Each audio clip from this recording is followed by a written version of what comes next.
বছর যে দাবিতে আমরা লড়ে যাচ্ছি, আমাদের ইস্তেহার সেটাই। সারা বছর কর্পোরেটের বাজেটে ভোটের আগে জনমোহিনী ইস্তেহার বামপন্থীরা প্রকাশ করেন।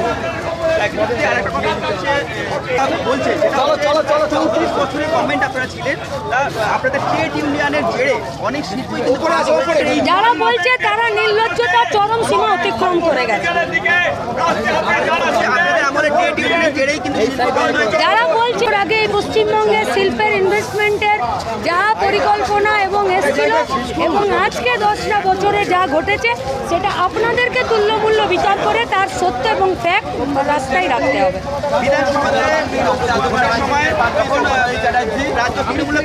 বাংলা নিজের মেয়েকে যে স্লোগান তুলেছিল, কি লাভ হলো? বাংলা নিজের মেয়েকে চাইলো আর সন্দেশখালীর মেয়েদের সম্মান বিসর্জন দিয়ে এবারে রাখছে একবার বাংলার জন্য একবার ভেবে দেখুন। এই নতুন স্লোগান 24 লোকসভাতে বাংলা